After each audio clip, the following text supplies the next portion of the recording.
We are live. Yes, we are live. Great.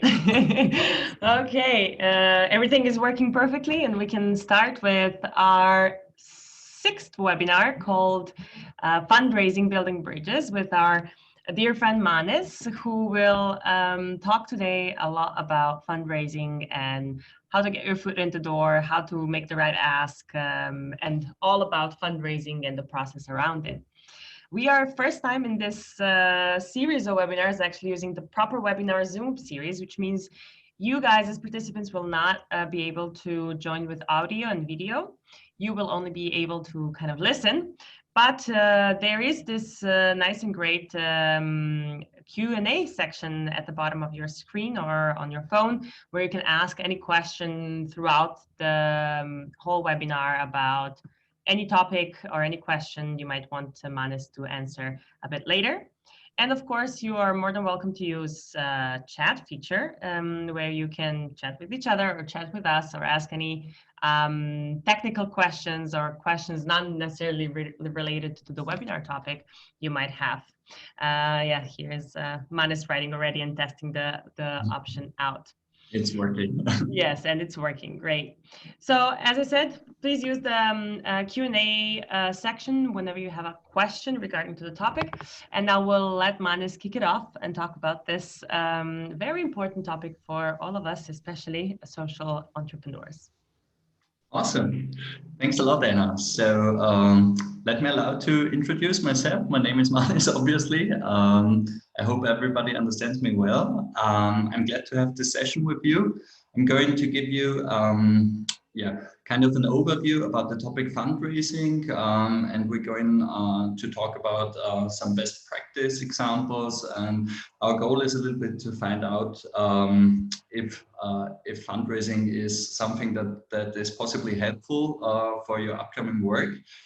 And yeah, fundraising for me is a very special story. I started doing fundraising when I was 16 years old.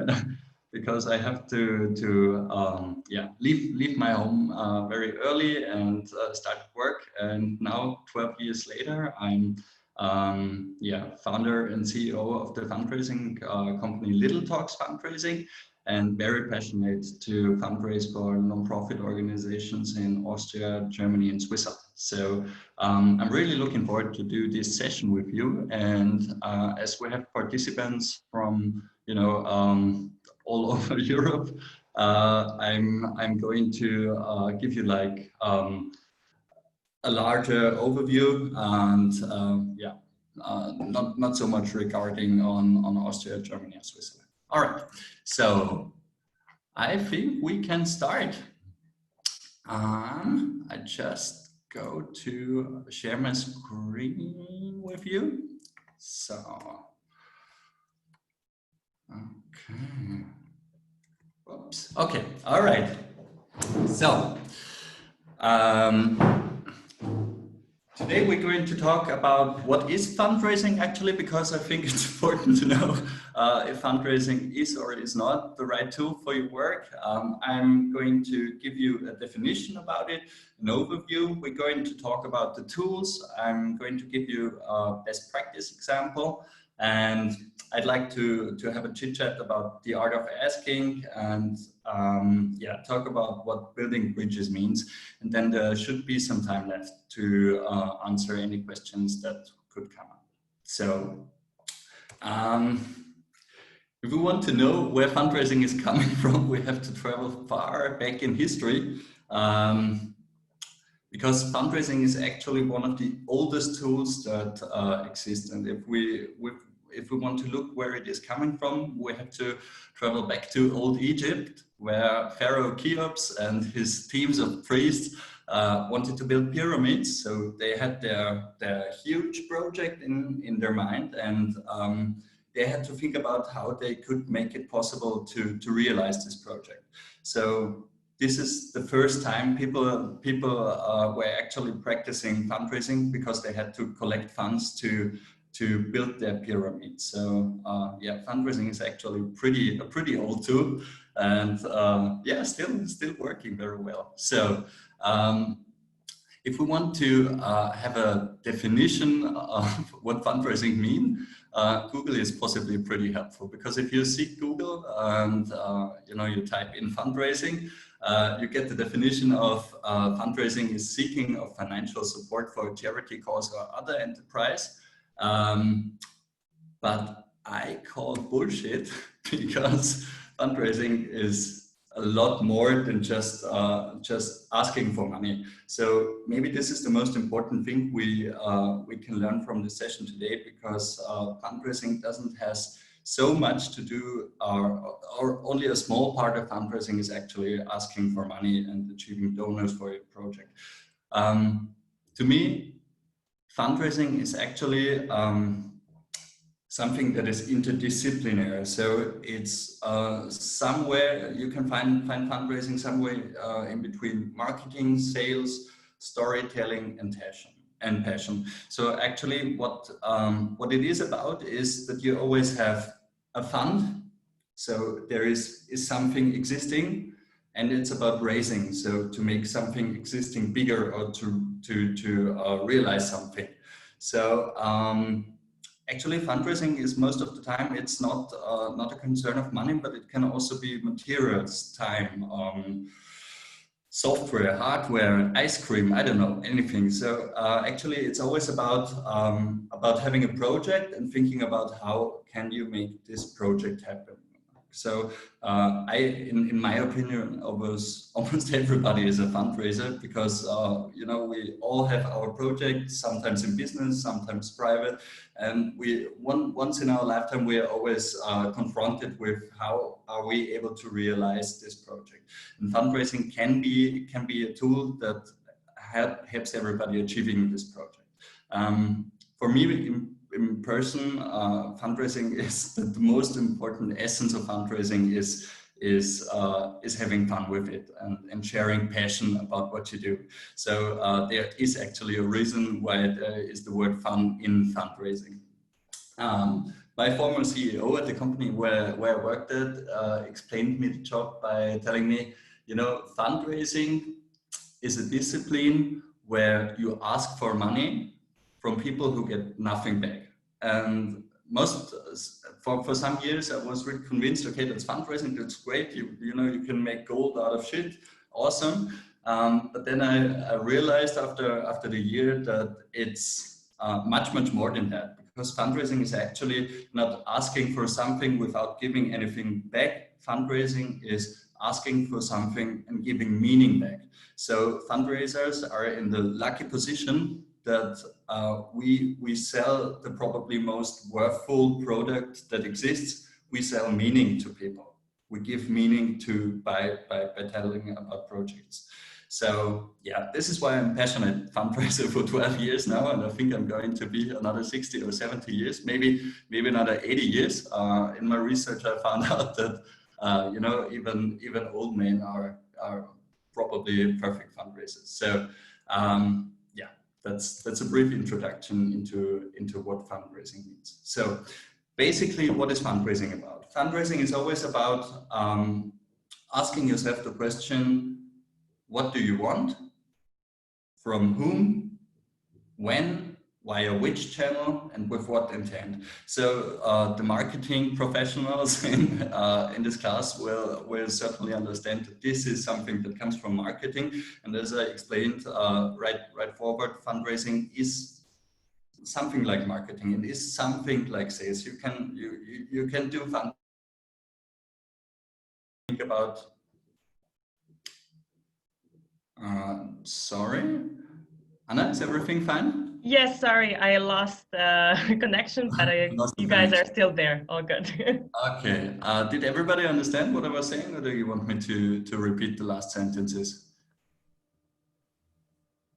Maybe in the chat, let us know if you also had any. It's okay. Good.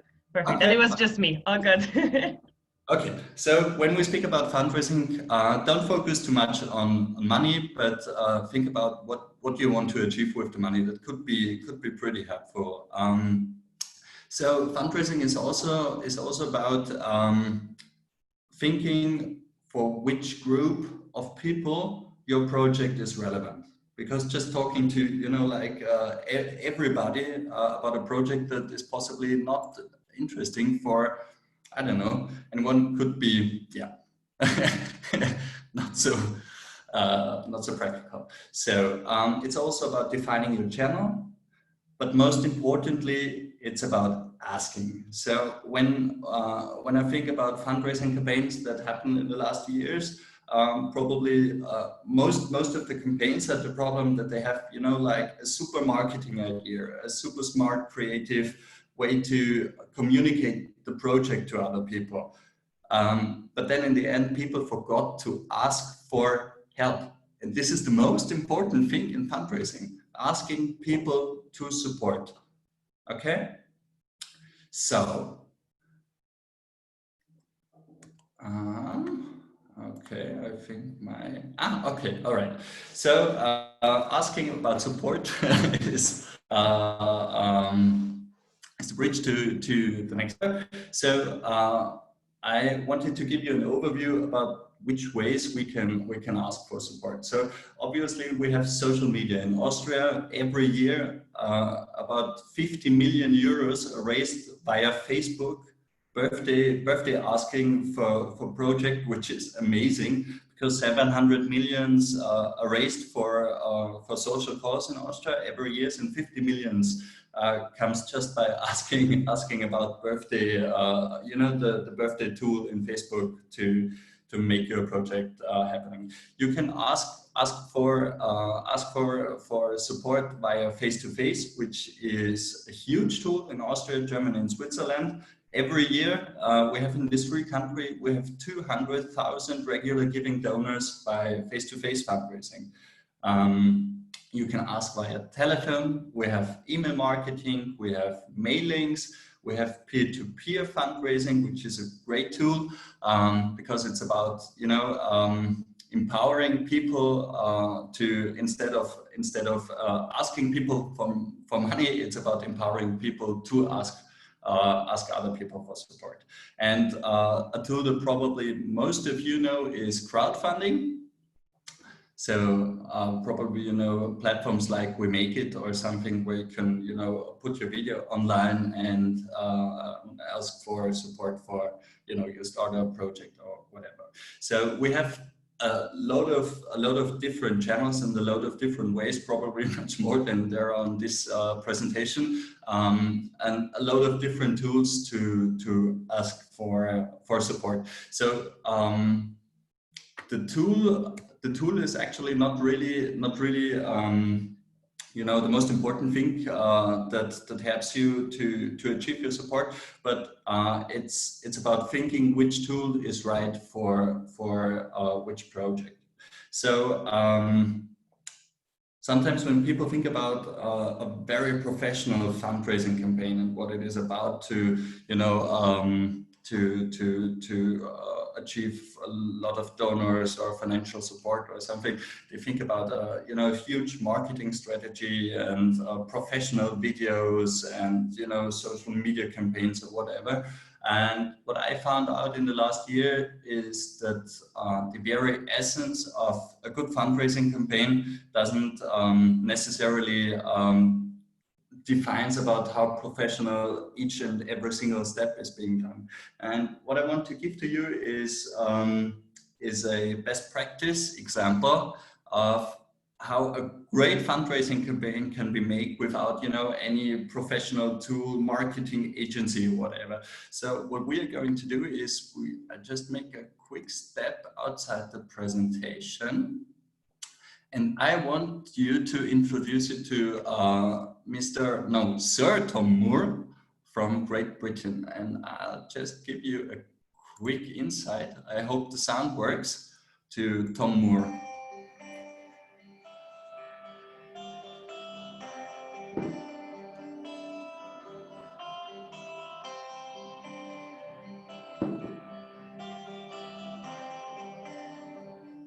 Lovely story coming up. A 99-year-old war veteran has decided to walk 100 lengths of his back garden. He wants to raise money for the NHS. Tomorrow is a good day.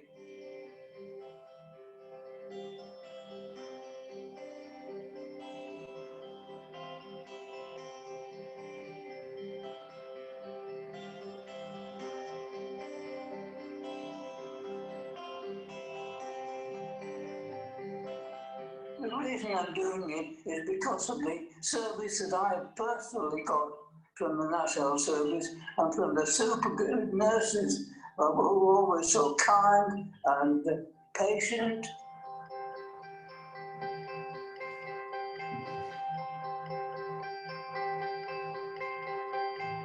Almost unbelievable, isn't it?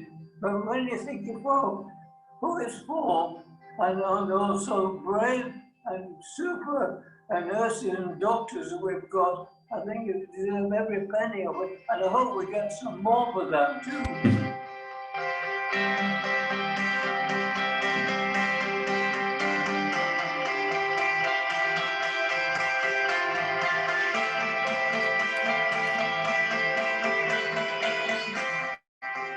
Tom is now a national fundraiser, which means that funds that he's raising are going to be part of our NHS Charities Together COVID-19 Urgent Appeal. And those funds are doing three things. They're going straight to the front line to support NHS staff, volunteers, and patients impacted by COVID-19. They're also resourcing those vital care partnerships around the hospitals that enable patients to leave hospital quickly and safely, to remain out of hospital or to stay out of hospital. And then finally, they will also be spent on the long-term mental health recovery of NHS staff and their families who have been caring for COVID-19 patients.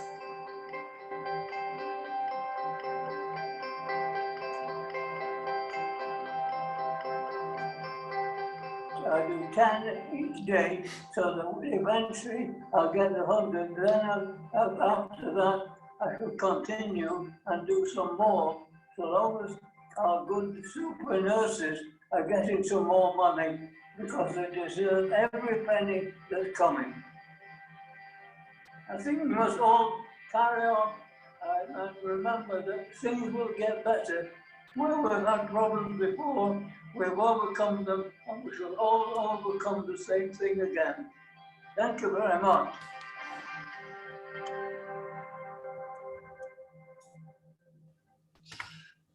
I have to say, whenever I watch this video, I get all teary and emotional. Me as well. So that was Tom Moore, and I love this guy because he is not just adorable, but he's actually a great fundraiser. He's really a great fundraiser, and he became an idol for me this year because Tom Moore did something that great fundraisers do when they do good fundraising campaign. He didn't focus too much on a super video with special effects and boom, wow, badoo. But he had a good story to tell. He is a great guy. He obviously had a huge load of fun doing his fundraising campaign. He asked for money. He told other people about the success. So he involved the NHS to tell what the money is for and what the money was spent for. And most importantly, he had a personal story to tell. So it was his story. What doesn't come up in this video is that Tom Moore had cancer and he was treated by the NHS, and to give something back, he decided to walk this 100 lines up and down to raise money. So this is everything you need for a good fundraising campaign. It's about relevance. So he was doing his campaign during COVID-19, connecting the topic of his fundraising campaign to a topic everybody was concerned about.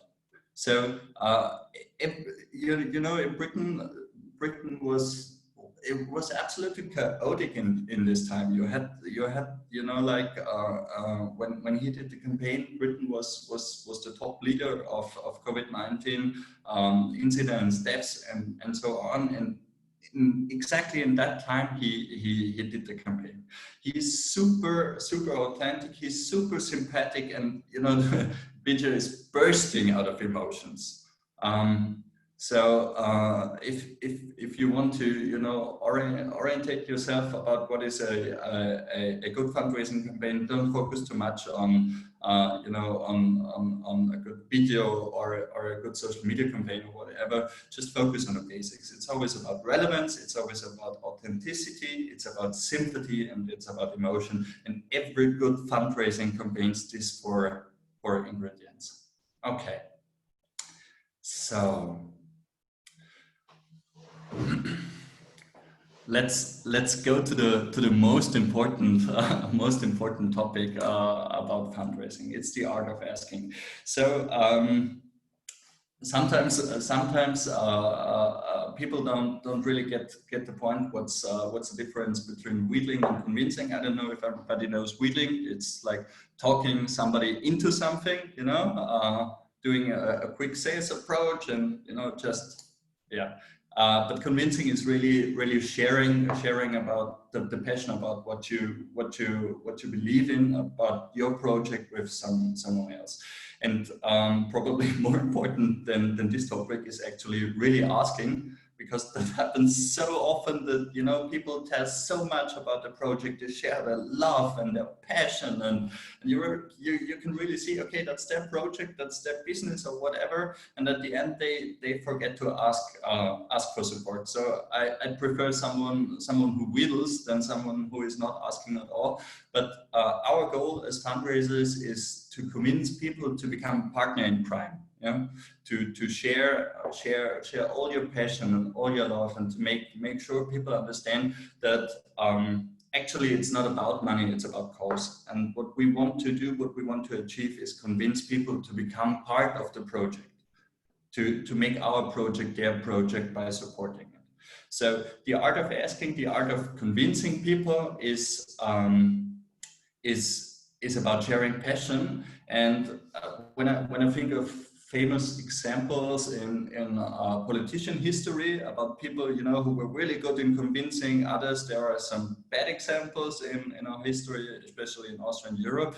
But I want to give you a good example. So, you know, Martin Luther King, with his famous speech, "I have a dream." Imagine him talking to people like, hello, no, could you please stop? I have a dream. That wouldn't have worked. So what Martin Luther King did right, and what is also important for fundraisers, is that he put a huge load of emotion, of passion, of sympathy, and of actuality in his words. So he stood out and cried out for, like, "I have a dream," to make sure everybody understands that the project is about a need of right now. It's not about the concern of in 50 years or in 100 years or in 200 years. It's about right now. It's about being authentic. It's about being emotional. And this is what convinces people. So if you ask someone, don't just, you know, throw out a phrase, or it's not important if it's a face-to-face conversation or a video or a letter or I don't know, whatever, but just make sure that people understand it's about your emotion, it's about your business, it's about your project that you're talking about. And what I really want you to do in future is when you want to reach out for donors or supporters or whatever, make sure that people understand that this is not a topic you're going to launch like, it's not important if it's actually happening or not. It's really important that everybody understands that you have to have to make sure that that the passion for your project is really coming through in every word you tell people, no matter if it's written or spoken or in video or whatever. Okay, so convincing and sharing your passion, that means that you have to, you know, like make sure that everybody understands how much this project means to you. A good friend of mine, Max Jakob, who is also working in the fundraising sector, had cancer when he was 5 years old, and he was treated in St. Anna Kinderspital in Vienna, which is a, you know, special institution for cancer for kids. So when Max Jakob was a young boy. The doctors, they saved him, and he decided at that point, he decided to, whenever he would become 30, that he wanted to give something back to this hospital who saved his life and actually made possible that he can now have, you know, like a big career, yeah, good education, whatever. So what he did was he got on his cycle, he activated 50 entrepreneurs, and he wanted to raise 100,000 euros for the St. Anna Kinderspital. And then he cycled from Vienna to Odessa along the Danube River to make sure that everybody knows how much he's willing to give to you know, to realize this project and to help the St. Anna Kinderspital, and that he wanted to give something back. And it's such a great simple tool because Max isn't very good in graphics. He's also not the biggest, you know, salesman who is able to speak in front of so many people, but he just got on his cycle, he made some photos, he shared the story, and he shared his success in terms of you know, kilometers he had been cycling, but also what this money gives to the St. Anna Kinderspital, what is possible to make with this money. So actually, it's really, you know, keep it simple. Just focus on the story you have to tell. And I love these examples because most fundraising campaigns are not about being super professional, but being super authentic and being super sympathetic and telling a story that is relevant for other people. Okay. So. What actually fundraising is about is not just to you know, achieve donors or achieve money, but really to what I told you before is to make supporters partners in crime. So what is really important is to understand that you know, you have to find a way to reach out to somebody, to tell somebody about your project, and to you know, ask for support. But fundraising is also about building relations. So the fundraising journey doesn't just stop when you've successfully asked for money or asked for ice cream or asked for alpacas or whatever. Actually the journey is just beginning when you successfully ask for something, or maybe not successfully ask for something, but still manage to, you know, share your passion about your project. In fundraising, we have, you know, like these 5 steps of the first interaction to regular giving support there.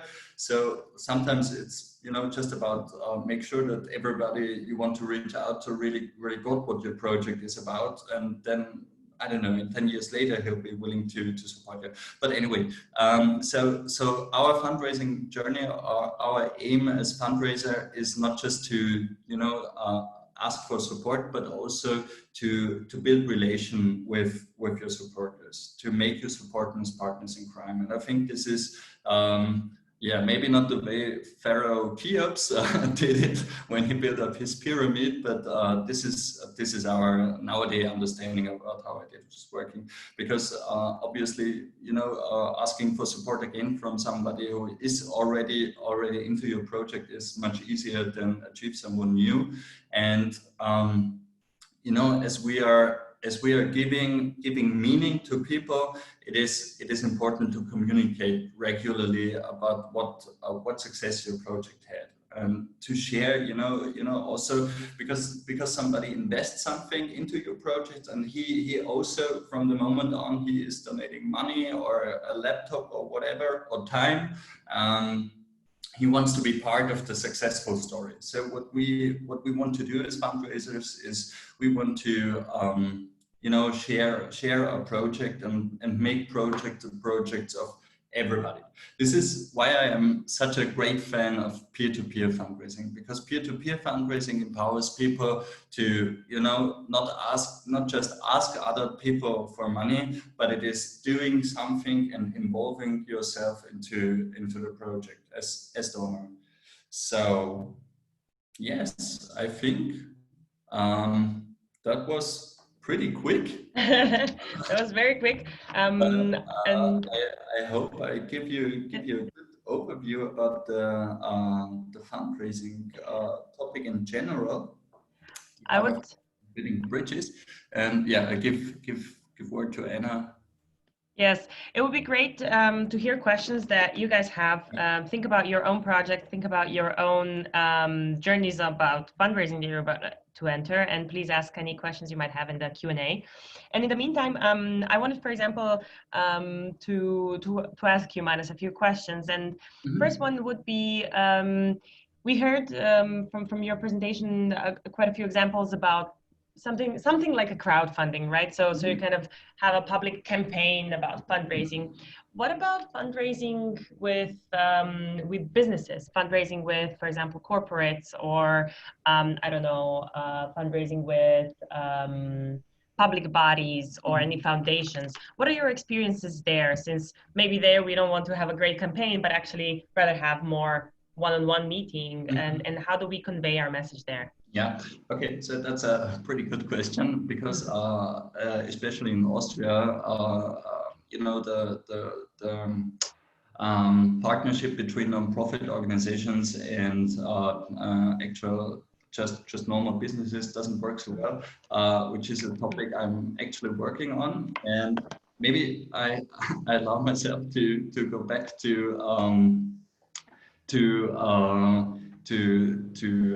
this part of the presentation, because fundraising for businesses, as for every other fundraising tool, has, you know, you have to focus on the things that are actually relevant. So when you have a project that is based in Upper Austria, and it's about, I work a lot in the non-profit sector, so I choose a topic from non-profit sector, and it's about I don't know, childcare or something else. So and you want a business to support this project to achieve a big donor. So what you should logically think of before you write out or reach out to, you know, every business in Austria in general, is to think about for which business it's relevant, the project is relevant. So there are two things that helps you sort out to which business am I going to speak. The first thing is the region,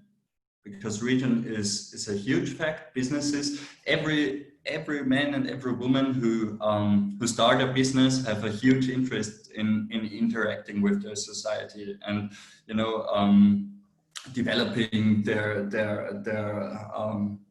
environment. So so it's very important to focus in which region are you asking, and on which topic do you find the business. So first of all, before you start talking to business about your project, make sure that you think about for which business is my project relevant. Where is the connection line between my project and the business? You know, to talk about childcare with Shell or Eins or whatever, you know, it's not really going to be, yeah, a super success. But if you know, like have a farmer stuff in farmer business in Upper Austria that is actually concerned about the project, it might be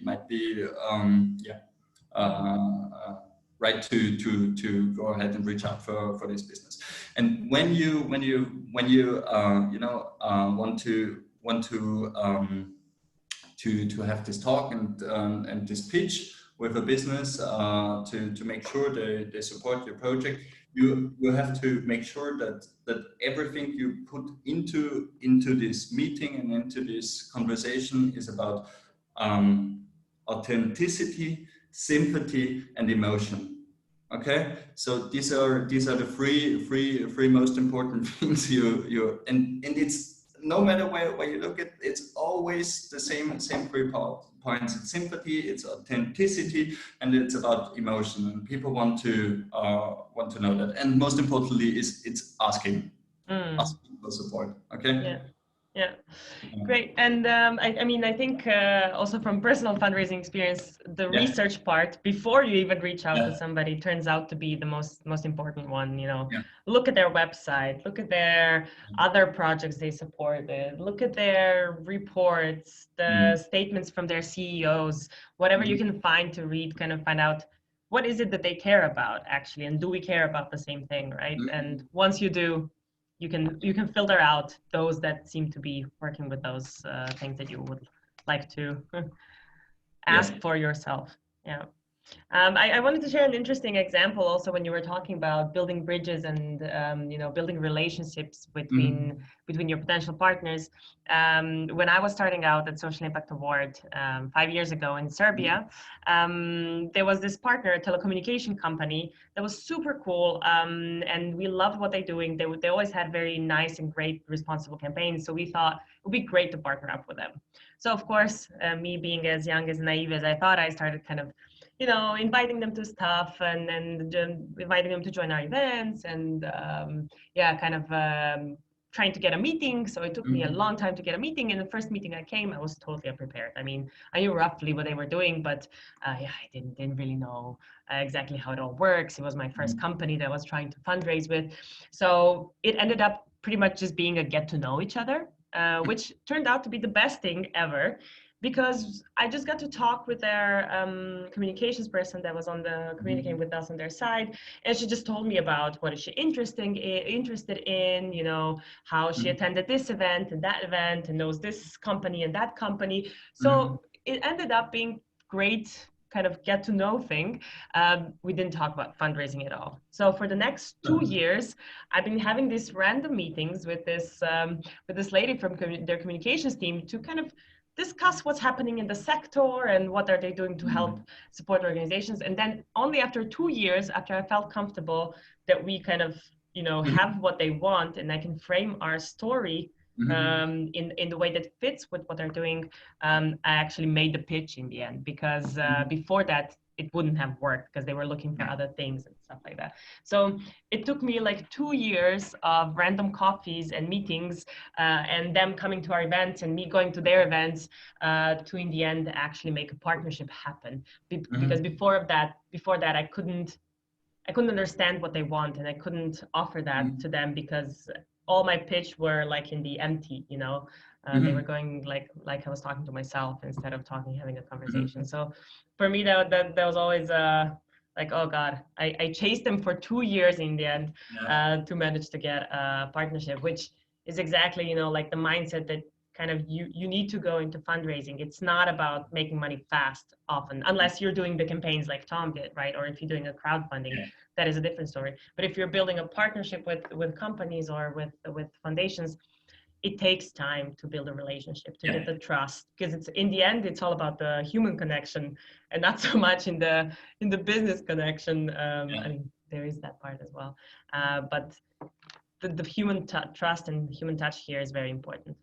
Yeah, and I think it's a good example to point out that know your project means that you really have to know what the work you're doing or the project you're doing is actually about, and what you can give to a supporter to make sure that it's a good deal for everybody. And sometimes it takes time, and it makes sense to invest in relation and build up this relation before you're actually ready. You have this infrastructural readiness to really ask for support.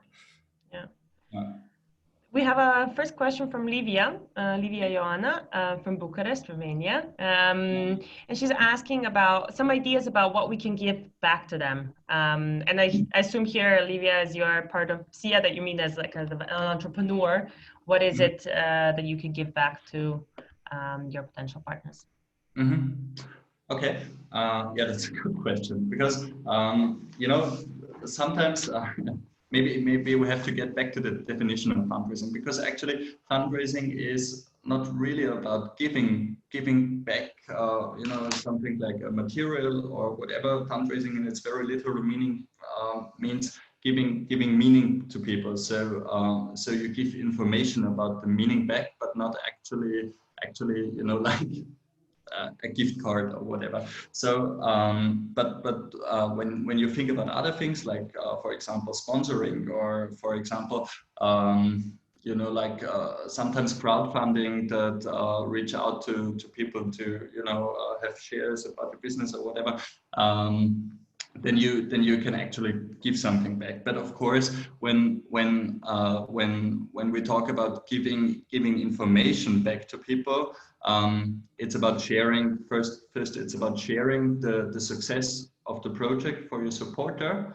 But if fundraising is not, like doesn't have the aim to just support a project, but to build business relationships or whatever, it's actually very important to think about what can you practically give back. So when you have like a partnership with another business that is supporting your project, what you can give back is to have like promotion of the business for the business. So what's happening a lot of times for non-profit organizations that work together with businesses is we for example we have a project with Utebok this year. Utebok helps refugees in Austria and make sure they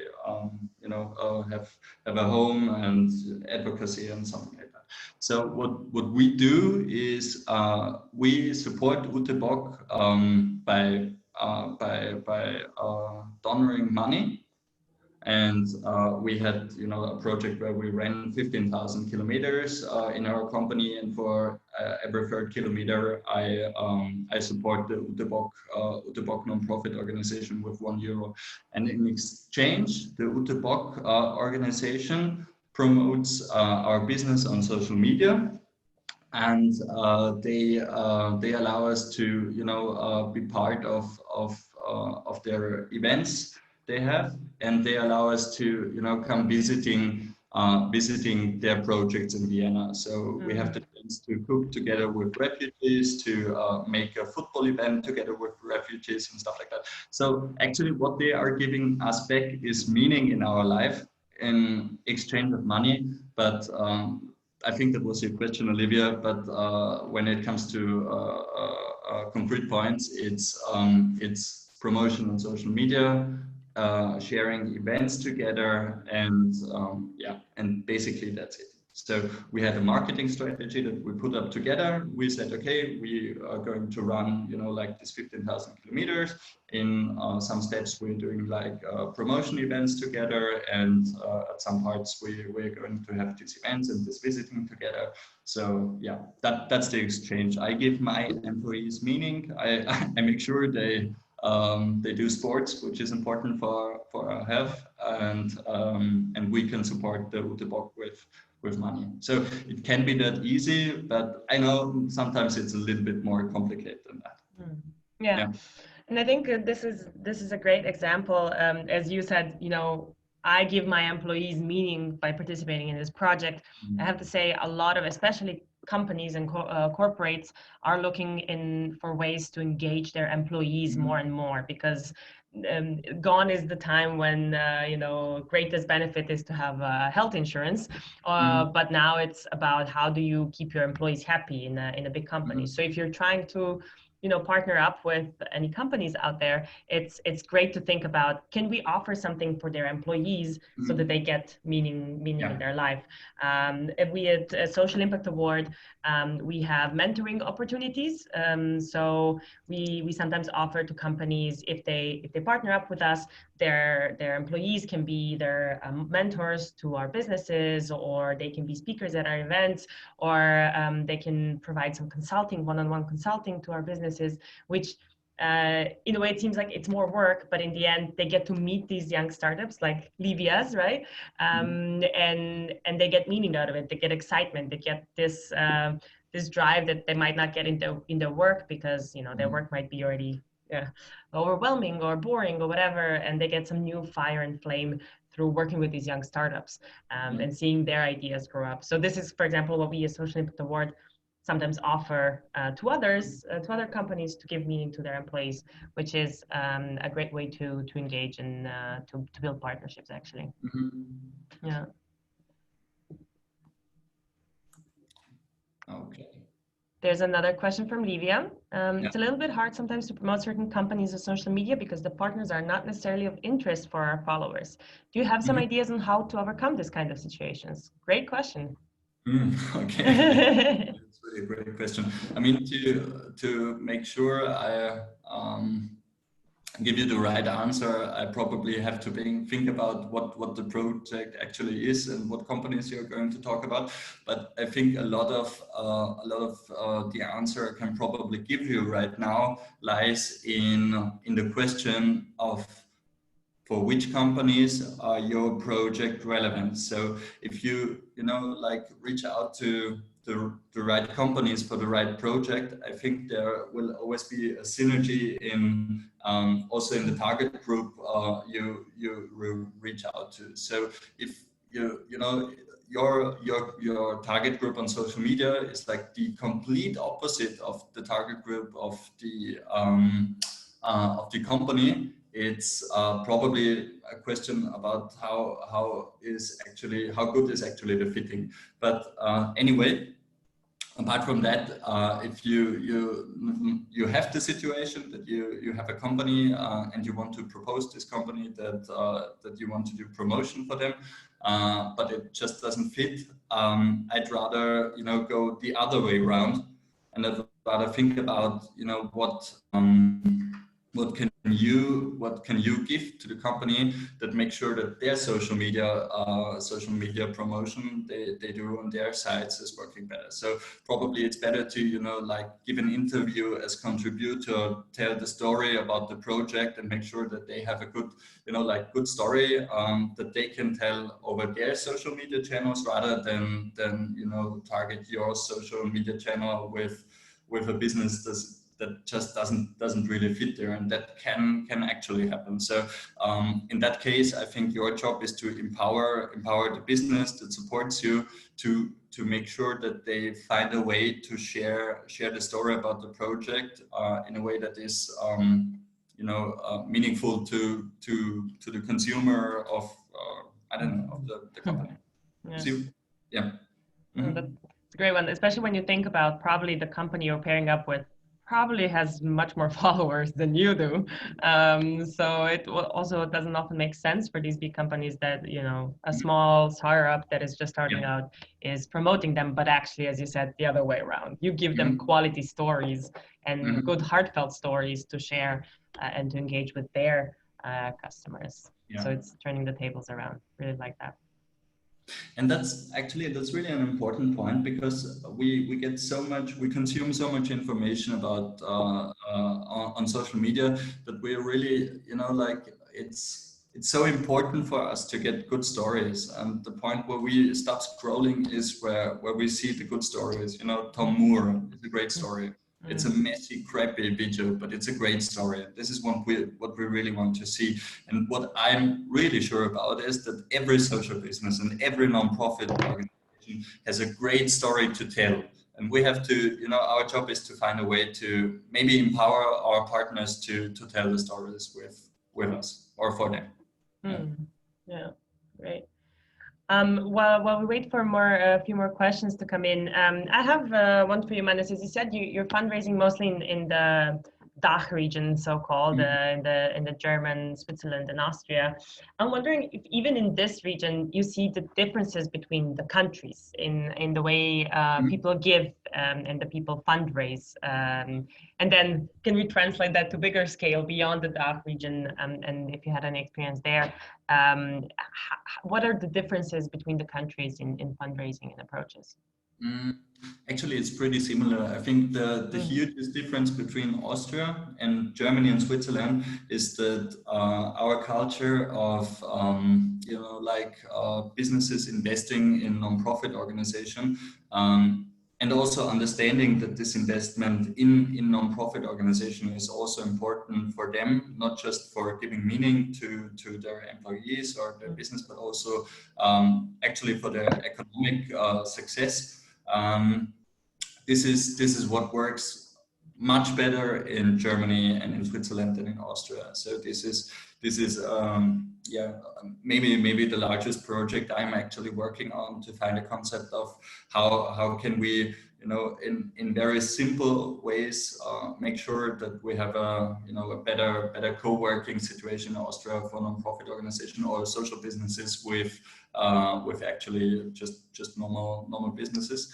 And maybe that's the biggest difference. But I think when you want to look at how fundraising should really be done, you should get out of Austria, get out of Germany and out of Switzerland and look to America. Or the United States, because fundraising in Austria, Germany, and Switzerland, a fundraiser is always someone who is shady.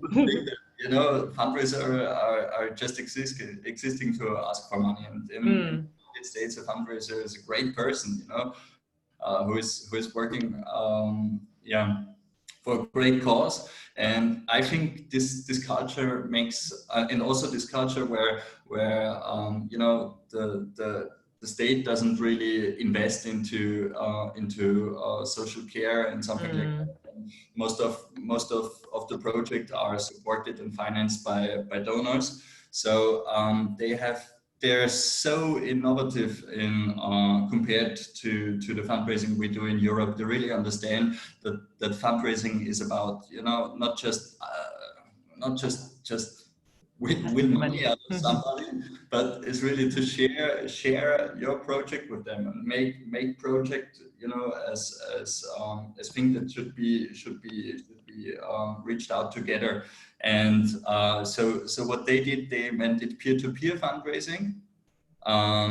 So peer-to-peer fundraising is, in my opinion, it's one of the greatest tools. It's what I told about. So what Sir Tom Moore did, or what my friend Max Jakob did, that's peer-to-peer fundraising. So instead of people giving just money to, like the St. Anna Kinderspital or the NHS, it's empowering people to reach out to their community, to involve their community into the project. And actually what we do in our company is also peer-to-peer fundraising. It's, like taking our employees to a journey that will take a lot of time, but really to, make them work hard for success that we can at the end share together. Okay, I think we have the next question coming in. So to answer your question, I think I'd rather look out to the United States to see what's going on there and to orientate ourselves at the United States. Even if there's Trump and a huge at the fundraising it works. That's fundraising. They're great. Yeah. But I think one important question is just to note, or that you said, like, it's very important how is the local culture, right? So in Romania, as Livia is now just also asking, is it's hard to fundraise for NGOs because companies don't want to give for salaries. In other countries, there is legal obstacles to, crowdfunding, etc. So we need to also consider a lot the culture and the local context in order to fundraise well, as I think you said. Like in Austria is different than in Germany, for example, about the culture of giving and how we do it. In US, it'll be different stories. So that's always something to have in consideration.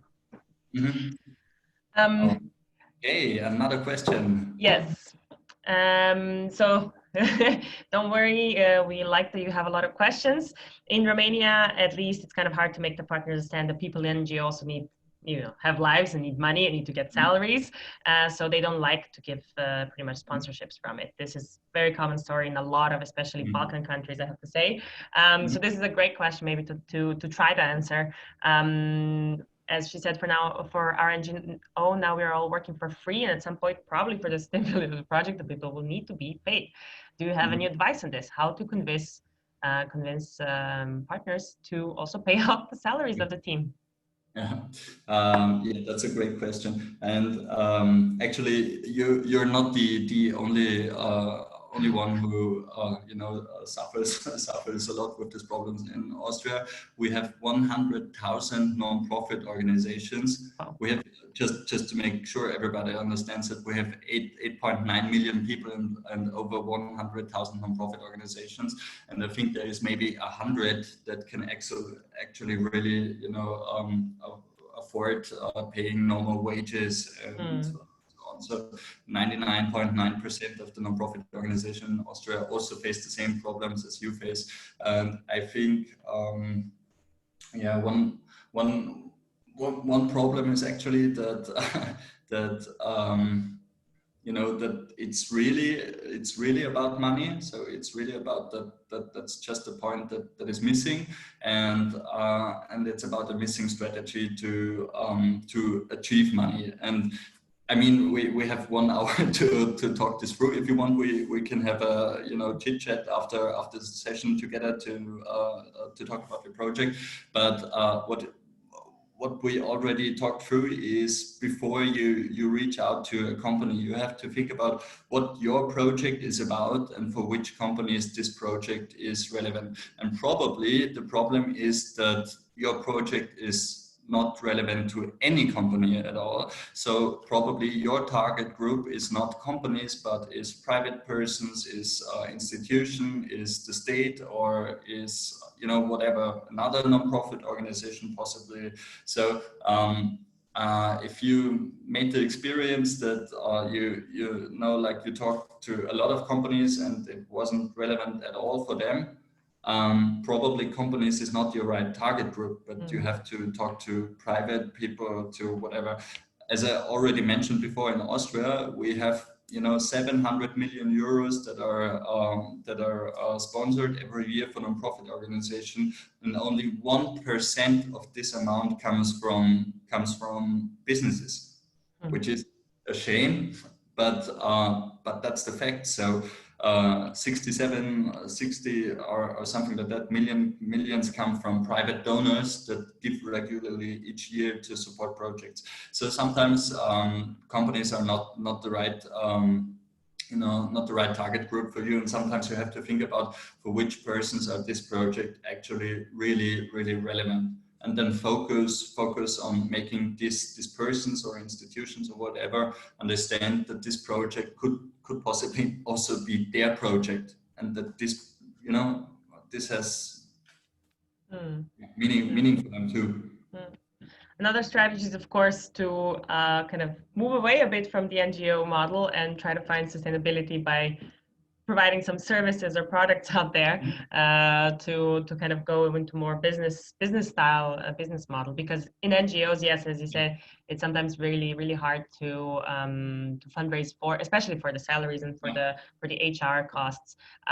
So maybe there's a space to also to think about, how can I turn what I'm doing into kind of a profitable activity where I can, you know, offer my services out there for somebody who's ready to pay them, right? Instead of me asking for NGOs to donate, and then I have to figure out a way how to handle this process. That's especially what we're trying to put in your heads while you're going through social impact award, that fundraising is it's not easy, right? Especially like the B2B, the fundraising instead of peer-to-peer, which is probably much more fun and easier than easier, wrong word to say, but probably more fun than going to other businesses and asking for money. We have one more minute. If anybody else wants to add a question, you can do that right now. I wanted to use the opportunity until if we hear another question, to thank you, Manis, for taking the time and sharing your wonderful experience. I think it might be good that you turn to the last slide so that people can see your contact details. As you said, they can reach out if they have any fundraising questions potentially, or if they want to get in touch. So yeah, feel free to use this opportunity, as Manis has so nicely and willingly gave it to us, so to say. I wanted to share two more things. First of all, I will share in the chat right now a link for all of you guys to please evaluate this session. As always, we ask for your feedback on every session we have. And I wanted to also invite you to our next webinar happening next Tuesday. And the topic we're going to talk about is breaking the myth of hero entrepreneurship.